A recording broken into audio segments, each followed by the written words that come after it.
بسم الله الرحمن الرحيم إن الذين جاءوا بالإفك عصبة منكم لا تحسبوه شرا لكم بل هو خير لكم لكل امرئ منهم ما اكتسب من الإثم والذي تولى كبره منهم له عذاب عظيم لولا إذ سمعتموه ظن المؤمنون والمؤمنات بأنفسهم خيرا وقالوا هذا إفك مبين لولا جاءوا عليه بأربعة شهداء فإذ لم يأتوا بالشهداء فأولئك عند الله هم الكاذبون ولولا فضل الله عليكم ورحمته في الدنيا والآخرة لمسكم فيما أفضتم فيه عذاب عظيم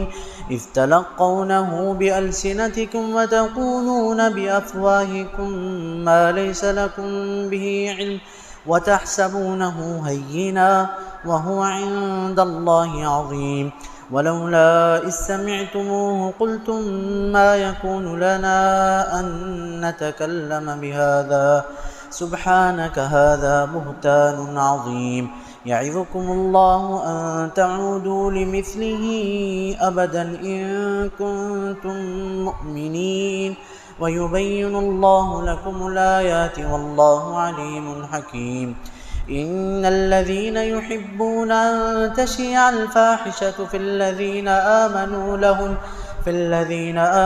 لهم عذاب أليم في الدنيا والآخرة والله يعلم وأنتم لا تعلمون ولولا فضل الله عليكم ورحمته وأن الله رؤوف رحيم یقیناً وہ لوگ جو تہمت کا طوفان گھڑ کر لائے تھے وہ تم ہی میں کا ایک ٹولہ ہے۔ اے مسلمانوں، تم اس کو اپنے حق میں برا نہ سمجھو، در حقیقت وہ تمہارے لیے بہتر ہے۔ ان میں سے ہر شخص کے لیے وہی گناہ ہے جو اس نے کمایا، اور وہ شخص جس نے ان میں سے اس طوفان کا بڑا حصہ اپنے سر لیا اس کے لیے بڑا بھاری عذاب ہے۔ کیوں نہ ایسا ہوا جب تم نے اس بات کو سنا تو مسلمان مردوں اور مسلمان عورتوں نے اپنے لوگوں کے لیے نیک گمان کیا، اور یہ کیوں نہ کہا کہ یہ تو کھلم کھلا بہتان ہے، کھلم کھلا جھوٹ ہے۔ وہ لوگ اس بات پر کیوں نہیں چار گواہ لے کر آئے؟ چنانچہ جب وہ چار گواہ نہیں لے کر آئے، یہی لوگ اللہ کے نزدیک جھوٹے ہیں۔ اور اگر اللہ کا فضل اور اس کا کرم تم لوگوں پر دنیا اور آخرت میں نہ ہوتا تو اس بات کی وجہ سے جس میں تم چرچا کر رہے تھے تمہیں بڑا بھاری عذاب آتا۔ جس وقت تم اس بات کو اپنی زبان سے نقل کر رہے تھے اور تم اپنے منہ سے وہ بات کہہ رہے تھے جس کی تمہارے پاس کوئی دلیل بھی نہیں تھی، اور تم اس کو ہلکا سمجھ رہے تھے، حالانکہ وہ اللہ کے نزدیک بڑی بات ہے۔ اور کیوں نہ ایسا ہوا جب تم نے اس کو سنا تو یوں کہہ دیا، ہمیں کوئی حق نہیں پہنچتا کہ ہم یہ بات اپنے منہ سے ادا کریں۔ اے اللہ، آپ کی ذات ہر عیب سے پاک ہے، یہ تو کھلم کھلا بہت بڑا بہتان ہے۔ اللہ تعالیٰ تم کو نصیحت کرتا ہے کہ تم اس طرح کی حرکت کبھی بھی مت کرنا اگر تم واقعی میں مؤمن ہو، اور اللہ تمہیں صاف صاف احکام بیان کرتا ہے، اور اللہ ہی جاننے والا ہے، حکمت والا ہے۔ یقیناً وہ لوگ جو چاہتے ہیں کہ ایمان والوں میں برائی کر چرچا ہو ان کے لیے دردناک عذاب ہے دنیا اور آخرت میں، اور اللہ جانتا ہے، تم لوگ نہیں جانتے۔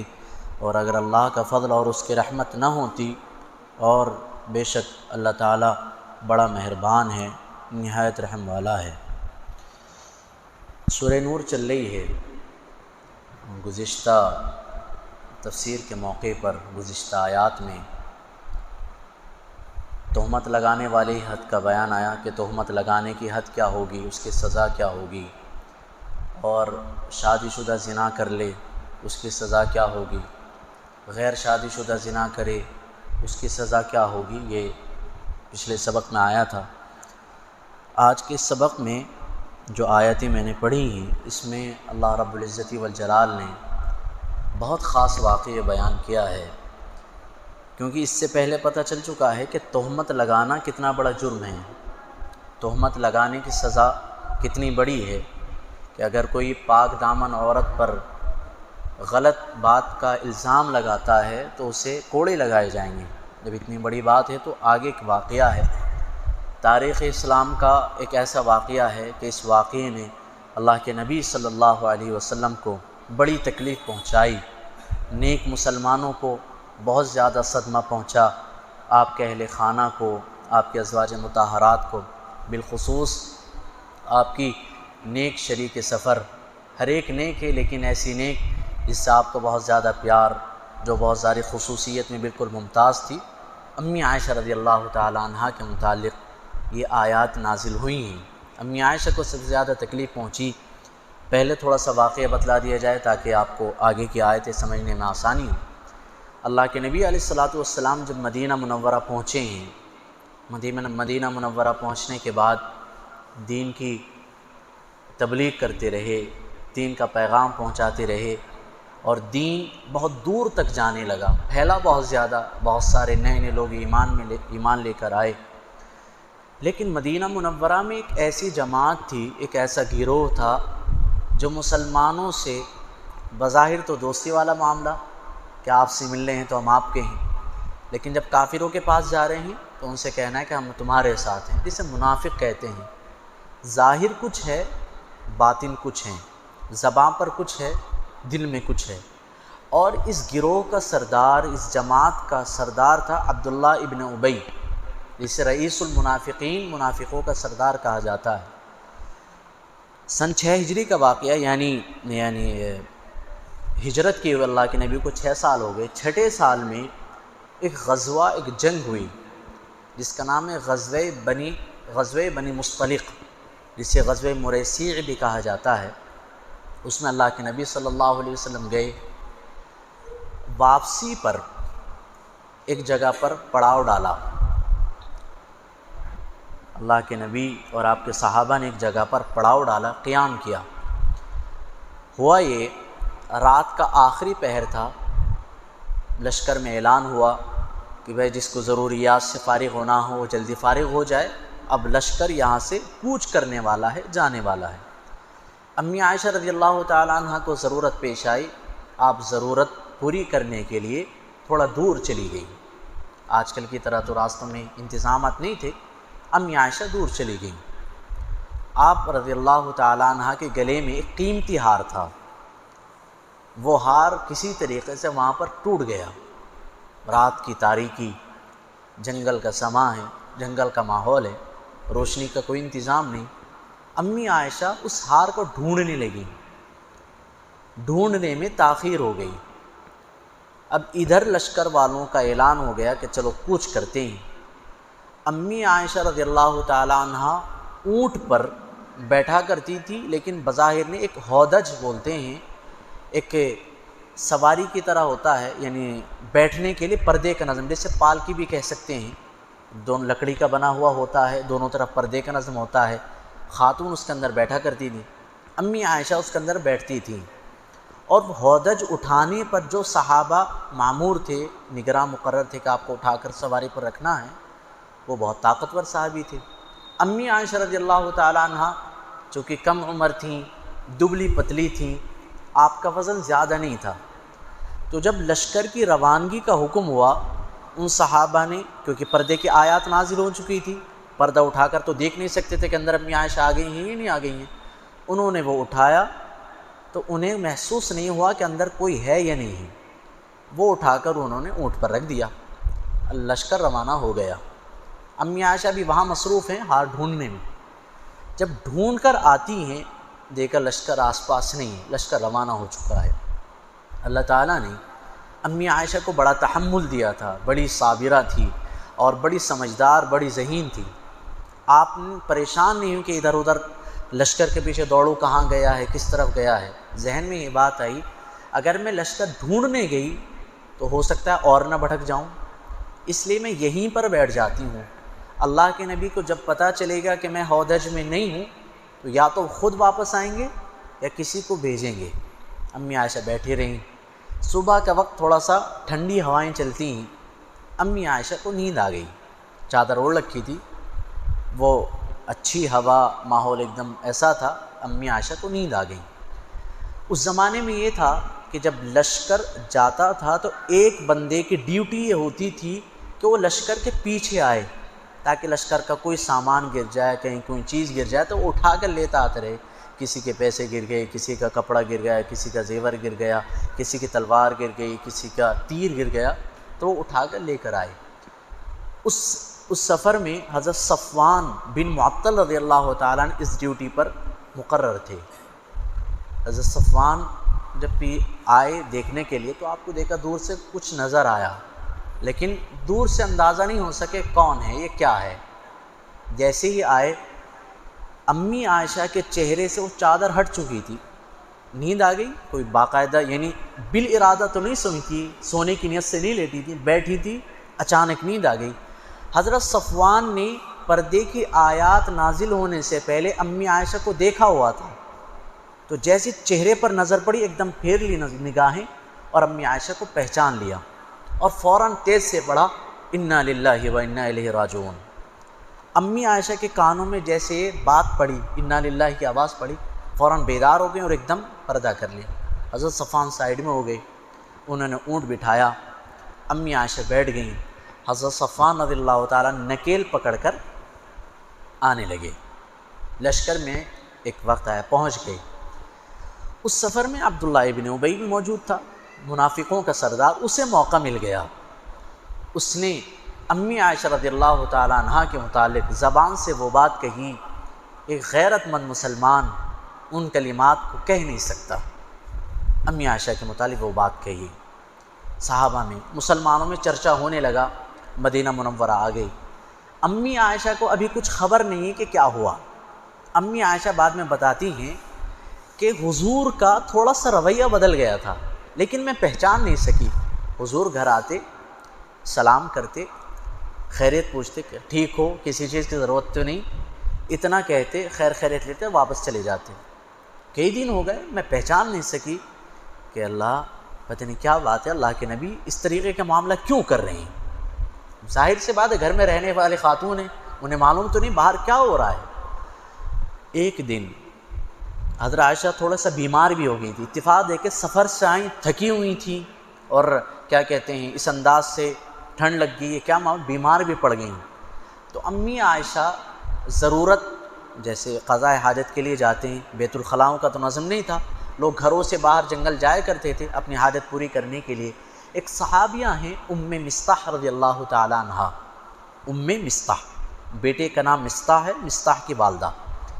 تو امی عائشہ نے کہا کہ تم میرے ساتھ چلو، مجھے ضرورت کے لیے جانا ہے۔ امی عائشہ چلی گئی۔ جب ضرورت پورا کر کے واپس آ رہی تھی، ساتھ میں امی عائشہ کے صحابیہ ہیں، ان صحابیہ کا پاؤں اپنی چادر میں الجھا اور وہ گر پڑی۔ اٹھتے ہی فوراً کہا ان کا بیٹے کا نام مصطح، میں نے بتایا مصطح نام ہے، فوراً کہا اپنے بیٹے کو بددعا دی کہ مصطح تو ہلاک و برباد ہو۔ اپنے بیٹے کو ماں نے بددعائیہ جملہ کہا۔ امی عائشہ کہتی ہیں کہ وہ تو اتنا نیک لڑکا ہے، ان کے بیٹے کے بارے میں کہنے تمہارا لڑکا تو بہت نیک ہے، جنگ بدر میں شریک ہوا ہے، اور جنگ بدر کے بارے میں یاد رکھیے اللہ کے نبی نے بتلایا ہے، وہی اتری ہے باقاعدہ، اللہ کے نبی نے یہ بات بتلائی ہے کہ جو صحابہ جنگ بدر میں شریک ہوئے ہیں اللہ نے ان تمام کی مغفرت فرما دی ہے، اور حضرت مصطح وہ صحابی ہیں جو جنگ بدر میں شریک ہوئے ہیں۔ تو امی عائشہ کو تو پتہ نہیں، اور ان کی والدہ مصطح کی والدہ ام مصطح ساتھ میں ہیں، انہوں نے اپنے بیٹے کو بددعا دی۔ تو امی عائشہ کہتی ہیں وہ تو بڑا نیک صحابی ہے، بڑا نیک لڑکا ہے، تم اس کو بددعا کیوں دے رہی، تم تو اس کی ماں ہو۔ تو انہوں نے کہا تمہیں پتہ نہیں ہے اس نے کیا کیا ہے؟ امی عائشہ نے کہا مجھے تو معلوم نہیں۔ پھر امی عائشہ کو ان صحابی کی والدہ نے پورا واقعہ بتلایا، مدینے میں یہ چرچا چل رہا ہے اور اس چرچے میں میرا بیٹا بھی شریک ہو گیا ہے۔ لوگوں کی باتوں میں کبھی کبھی اچھے لوگ بھی آ جاتے ہیں، اور یہ صحابی نے 2 صحابی اور شریک ہو گئے تھے، ایک حضرت حسان رضی اللہ تعالیٰ عنہ جو اللہ کے نبی کے دربار کے بڑے شاعر ہیں، جگہ جگہ پر حضرت حسان رضی اللہ تعالیٰ عنہ حضور کا دفاع کرتے ہیں، حضور کی تعریف بیان کرتے ہیں۔ حضرت حسان بھی منافقوں کی باتوں میں آ گئے، یہ 2 بندے تو مردوں میں، اور ایک صحابیہ بھی آ گئیں ان باتوں میں، حضرت حمنہ رضی اللہ تعالیٰ عنہ، وہ بھی ان باتوں میں آ گئیں۔ جب مصطح نے پورا واقعہ بیان کیا، امی عائشہ پوری بات سمجھ گئی کہ اللہ کے نبی کا گھر میں آنا، سلام کر کے خیر خیریت لے کر چلے جانا مسئلہ کیا ہے۔ امی عائشہ گھر پہ آئیں اور زیادہ بیمار پڑ گئیں، بس اب تو رونے کا عالم ہے۔ ظاہر سے بات، ایک پاک دامن عورت، عفیف عزت دار خاتون، اس کی عزت پر آنچ آئے اور شہر میں چرچا ہو، اس کی دل پر کیا بیتے گی۔ جیسے اللہ کے نبی صلی اللہ علیہ وسلم آئے، امی عائشہ کا روتے روتے برا حال ہے، انہوں نے اپنے سرتاج سے کہا، اے اللہ کے نبی میں اپنے گھر جانا چاہتی ہوں۔ اللہ کے نبی نے اجازت دے دی، اجازت لے کر گھر آ گئیں اور اپنی والدہ سے کہا، امی آپ بتائیے میرے بارے میں کچھ کہو، مدینہ میں تو ایسی باتیں چل رہی ہیں۔ ان کی والدہ نے کہا، بیٹا تسلی رکھ، صبر کر، تو گناہ گار نہیں ہے، تجھ سے غلطی نہیں ہوئی، اللہ تیرے بارے میں کوئی حکم نازل کرے گا۔ امی عائشہ کا تسلی نہیں ہوتی، قرار نہیں آتا، چین نہیں ملتا، سکون نہیں آتا۔ امی عائشہ رو رہی ہیں، دن رات روتی روتی برا حال ہے، آنسو بھی خشک ہو جاتے ہیں۔ اس دوران ایک دن اللہ کے نبی صلی اللہ علیہ وسلم گھر پر آتے ہیں، تقریباً 1 مہینہ اسی کشمکش میں، اسی حالت میں ہو جاتا ہے۔ ایک دن اللہ کے نبی آتے ہیں اور آ کر اللہ کے نبی نے اپنی لاڈلی بیوی سے کہا، عائشہ تم سمجھدار ہو، اگر تم سے کوئی غلطی ہو گئی ہے تو توبہ کر لو، اگر غلطی نہیں ہوئی ہے صبر رکھو، اللہ تعالیٰ کوئی بات نازل کر دے گا۔ جب حضور کی زبان یہ بات سنی کہ اگر کوئی کچھ ہو گیا ہو تو توبہ کر لو، اللہ معاف کرنے والا ہے، تو امی عائشہ کو اور زیادہ تکلیف ہوئی۔ انہوں نے اپنی والدہ سے کہا، والدہ پاس میں بیٹھی ہوئی، امی آپ کچھ کہہ دو۔ امی نے کہا، میں کیا کہوں بیٹا، میں تو کچھ نہیں کہہ پاؤں گی۔ حضرت ابوبکر ساتھ میں بیٹھے ہوئے تو ان سے کہا، آپ کچھ کہہ دو۔ حضرت ابوبکر نے کہا، میں کیا کہوں، میں بھی کچھ نہیں کہتا۔ امی عائشہ نے ایک بات کہی، بہت خاص بات کہی، اور کہا، اے اللہ کے نبی، حالات اس انداز کے ہو چکے ہیں، اگر میں یہ کہوں مجھ سے غلطی نہیں ہوئی، اور جب کہ غلطی نہیں ہوئی ہے تو تمہیں یقین نہیں آئے گا، تمہیں یقین نہیں آئے گا۔ اور میں تو ایک بات کہتی ہوں جو حضرت یعقوب نے اپنے بیٹوں سے کہی تھی، فصبر جمیل واللہ المستعان علی ما تصفون، میں صبر جمیل اختیار کرتی ہوں اور اللہ ہی سے مدد مانگتی ہوں جو تم لوگ کہہ رہے ہو۔ تھوڑی دیر ہوا، امی عائشہ لیٹ گئیں، روتے روتے ہچکی بن گئی، رونے لگ گئیں۔ تبھی اللہ کے نبی پر وحی والے آثار ظاہر ہو گئے، جو کیفیت اللہ کے نبی کی وحی نازل ہوتے ہوئے ہوتی تھی وہی کیفیت ہو گئی۔ اللہ کے نبی صلی اللہ علیہ وسلم کے چہرہ مبارک سرخ ہو گیا اور وحی نازل ہونے لگی۔ حضرت ابوبکر سمجھ گئے کہ اللہ کی طرف سے وحی آ رہی، کوئی حکم آ رہا ہے، اور ڈر رہے ہیں، میری بیٹی کے بارے میں کوئی حکم ہے، پتہ نہیں کیا بات نازل ہوگی۔ جیسی وحی کا سلسلہ ختم ہوا، اللہ کے نبی نے فوراً فرمایا، ابشری یا عائشہ، اے عائشہ خوش ہو جا، اللہ نے تیری برات ظاہر کر دی، اللہ نے تیرے بارے میں آیات نازل کر دی۔ امی عائشہ کے والدہ نے فوراً عائشہ سے کہا، بیٹا اٹھ، اپنے شوہر کا شکریہ ادا کر، اللہ کے نبی کا شکریہ ادا کر۔ تو امی عائشہ کہتی ہیں، میں اللہ کے نبی کا شکریہ کیوں ادا کروں، میں تو اس پاک پروردگار کا شکر ادا کروں گی جس نے میرے بارے میں آیات نازل کی ہیں۔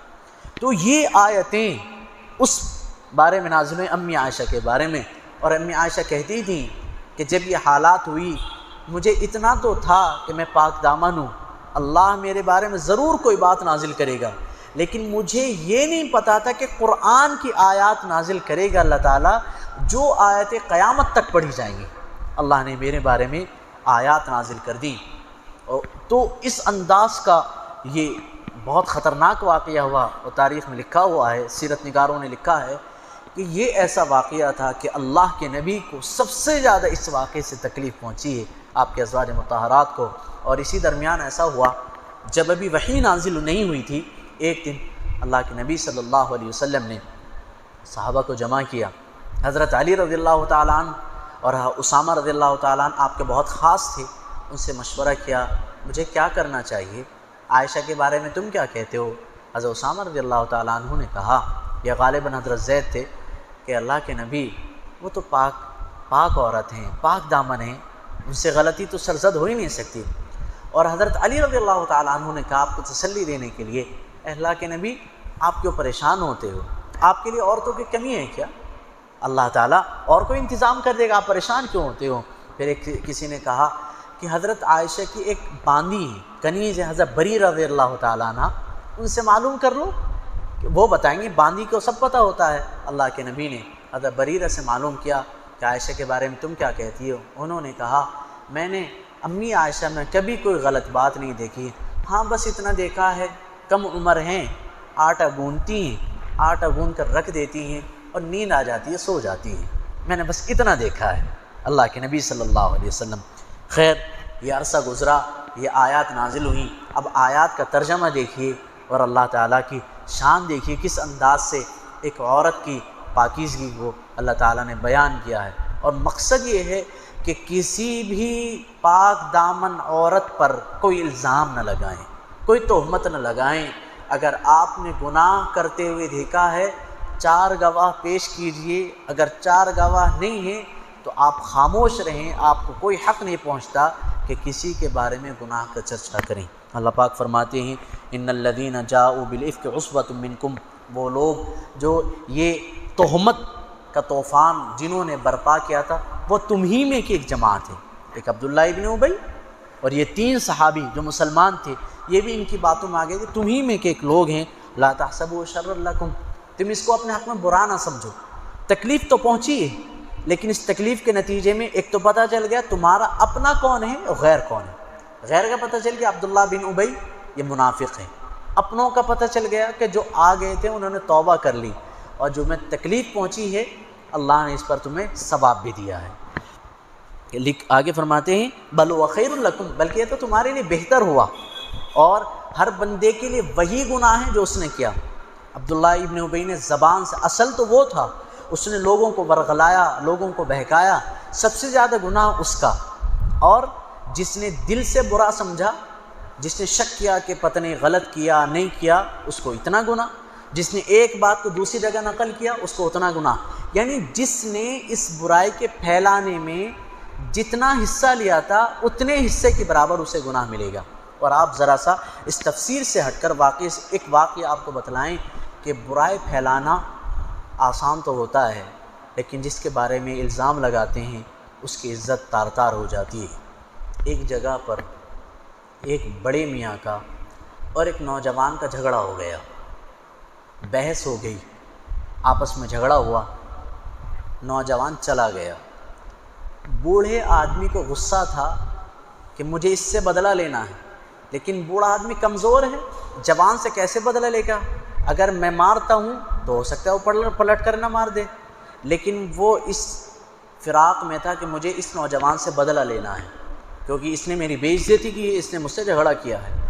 اب ہوا تو کچھ نہیں، بس اس نے یہ کیا، راستے میں جو بھی گزرتا یہ کہتا فلاں بندہ چور ہے، اس نوجوان کے بارے میں کوئی بھی آتا یہ بھی چور ہے، جس سے آتا فلاں بندہ چور ہے، ہر گزرنے والے سے کہتا وہ بندہ چور ہے۔ ایک دن پڑوس کے گاؤں میں چوری ہو گئی۔ اب کچھ لوگوں نے یقین کیا تھا، کچھ لوگوں کو شک ہوا تھا۔ جب چوری کی بات آئی تو لوگوں کو شک ہوا کہ فلاں بندے کے بارے میں آج کل شہرت چلی ہے، فلاں نوجوان چور ہے۔ حاکم نے، اس گاؤں کے مکھیا نے اس بندے کو پکڑ لیا۔ اس نے کہا بھائی میں نے چوری نہیں کی۔ اس نے کہا سارے گاؤں میں تو چرچا ہے کہ تم نے چوری کی ہے۔ جب تھوڑی تحقیق کی، تفتیش کی تو اصل چور کا پتہ لگ گیا۔ جب اصل چور کا پتہ لگ گیا تو اس نوجوان کو وہاں کے بادشاہ نے چھوڑ دیا، مکھیا نے چھوڑ دیا۔ اس نے کہا مجھے تو اس بندے سے بدلہ لینا ہے، بڑے میاں نے میرے بارے میں پھیلایا ہے پورے گاؤں میں کہ میں نے چوری کی ہے، اس کو پکڑو۔ اب جب بڑے میاں کو اس مکھیا نے پکڑ لیا تو کہنے لگا میں بھی بوڑھا آدمی ہوں، کمزور ہوں، مجھے چھوڑ دو، غلطی ہو گئی۔ اس نے کہا غلطی تو ہو گئی تم سے، تمہیں ایک شرط پر چھوڑا جائے گا۔ اس نے کیا؟ کہ تمہیں جتنے لوگوں کو آپ نے یہ بتلایا ہے کہ اس نوجوان نے چوری کی ہے، اتنی باتیں تم کاغذ پر لکھو، مثلا 20 مرتبہ 50 مرتبہ جو جو الزام لگا وہ سب کاغذ پہ لکھو۔ اس نے کاغذ پہ لکھ دیا۔ اس نے کہا اس کاغذ کو پھاڑو، ٹکڑے کر کے چوراہے پر اڑا کے آ جاؤ۔ بڑی اچھی بات، وہ کر کے آ گیا۔ اب اگلے دن سزا کا فیصلہ ہونا تھا۔ وہ بڑے میاں آئے، اس مکھیا نے کہا تمہاری سزا معاف تو ہو سکتی ہے، کام کرنا پڑے گا۔ کیا؟ وہ جو تم نے کل کاغذ پھاڑ کے آئے تھے اور اس کے ٹکڑے چوراہے پر اڑا کر آئے تھے، وہ سب اٹھا کر لے آؤ، تمہاری معافی ہو جائے گی۔ اس نے یہ تو بڑا مشکل کام ہے، میں کیسے لے کر آؤں؟ کون سا ٹکڑا کہاں گیا، کہاں ملے گا، کون گل گیا، کون نالی میں چلا گیا، کون ہوا میں اڑ گیا، کون جنگل میں چلا گیا، مجھے تو پتہ نہیں۔ تو اس نے یہ بتلایا مکھیا نے، یہی معاملہ ہے کسی کی عزت پر حملہ کرنا ہے۔ ایک بندے کے بارے میں تم نے غلط الزام لگایا، 10 آدمی انکار کریں گے تو ایک آدمی یقین بھی کر لے گا اس نے چوری کی ہوگی، لیکن وہ جو شک پیدا ہو گیا ہے اس بندے کی عزت واپس نہیں آ پائے گی۔ اس لیے کسی کے بارے میں الزام لگانے سے پہلے 1000 مرتبہ سوچ لینا چاہیے۔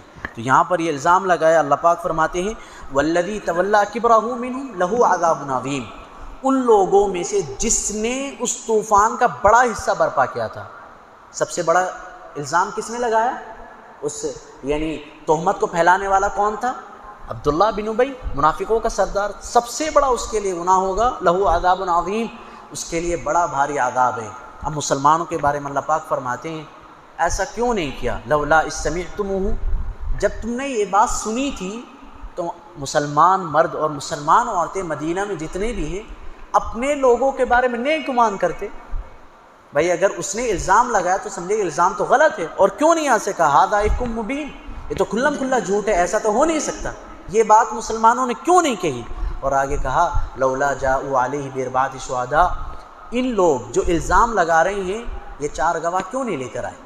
الزام لگانا تو تب بنتا ہے آپ 4 گواہ پیش کرو، اور جب یہ لوگ 4 گواہ نہیں لے کر آئے اللہ کے نزدیک یہی لوگ جھوٹے ہیں، یہی لوگ جھوٹے ہیں۔ اور آگے کہتے ہیں ولولا فضل اللہ علیکم ورحمتہ، اور اگر اللہ کا کرم اس کی رحمت نہ ہوتی تم لوگوں پر، جو مسلمان تمہارے ساتھ حضرت حسان رضی اللہ تعالیٰ عنہ، حضرت حمنہ رضی اللہ تعالیٰ عنہ اور حضرت مصطح رضی اللہ تعالیٰ عنہ، یہ مسلمان جو شریک ہو گئے تھے اور چرچا کر رہے تھے، ادھر سے ادھر باتوں کر رہے تھے، تم پر عذاب آ جاتا، لیکن اللہ نے کرم کیا، توبہ کی توفیق دے دی، اللہ نے رحمت کی۔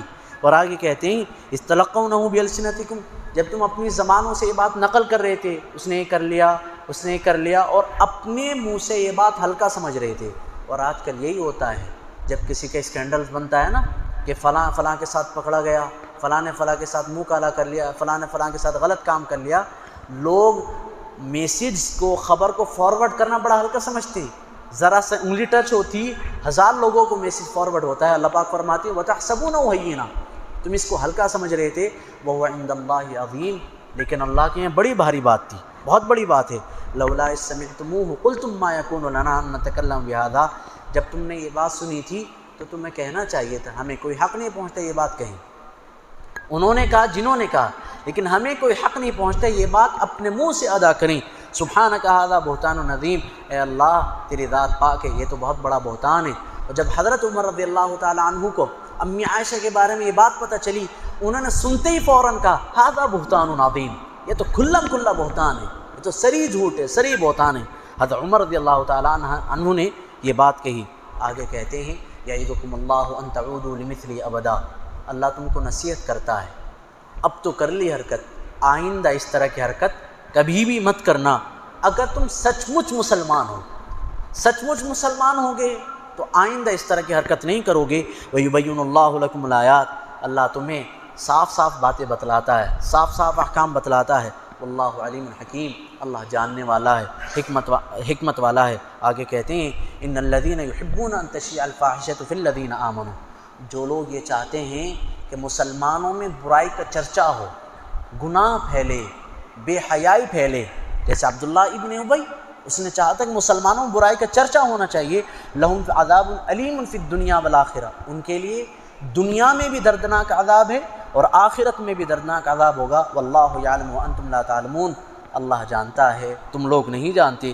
ولولا فضل اللہ علیکم ورحمتہ، اور اگر اللہ کا فضل، اس کی رحمت نہ ہوتی تو تمہیں فوراً پکڑ لیتا، لیکن اللہ نے فوراً نہیں پکڑا بلکہ وقت دیا، مہلت دی، تاکہ سچ مچ مسلمان توبہ کر لیں، اور منافقوں نے توبہ نہیں کی، وہ تو جیسے تھے ویسے ہی رہے۔ حضرت مصطح، حضرت حمنہ، حضرت حسان رضی اللہ تعالیٰ عنہ اس بات میں شریک ہو گئے تھے، انہوں نے توبہ کر لی۔ وَأَنَّ اللَّهُ رَءُوفٌ رَحِيمٌ، اور اللہ تعالیٰ بڑا مہربان ہے، نہایت رحم والا ہے۔ تو خلاصے میں یہ بات سمجھ میں آتی ہے، ہمیں کبھی بھی برائی کا چرچا نہیں کرنا چاہیے، برائی کو پھیلانا نہیں چاہیے، کسی مسلمان مرد پر، کسی مسلمان عورت پر کسی بھی طریقے کا الزام نہیں لگانا چاہیے۔ بڑا الزام اس وقت لگائیں جب کہ 4 گواہ ہو، 4 گواہ نہ ہو تو خاموش رہو، چاہے آپ نے غلط کام کرتے ہوئے دیکھا ہو، آپ کو حق نہیں پہنچتا کہ آپ اس برائی کا چرچا کریں۔ آج کل جو گناہ پھیل رہے ہیں اس کی بڑی وجہ یہ ہے، سوشل میڈیا پر، اخبارات پر، پرنٹ میڈیا میں اس طرح کی خبریں آتی ہیں، بچے بھی پڑھتے ہیں، نوجوان بھی پڑھتے ہیں، اثر کا کچھ نہ کچھ برائی کی جو برائی ہوتی ہے وہ دل سے ختم ہو جاتی ہے، اور لوگ برائی کو ہلکا سمجھنے لگتے ہیں۔ اللہ تعالی ہم تمام کی ہر طریقے سے حفاظت فرمائیں، اور صحابہ و صحابیات سے سچی پکی محبت کرنے کی توفیق عطا فرمائیں، آمین۔ وآخر دعوانا الحمدللہ رب العالمین، سبحان اللہ وبحمدہ، سبحانک اللہم وبحمدک، ونشہد ان لا الہ الا انت، ونستغفرک ونتوب الیک۔ سبحان ربک رب العزت عما یصفون، وسلام علی المرسلین، والحمدللہ رب العالمین۔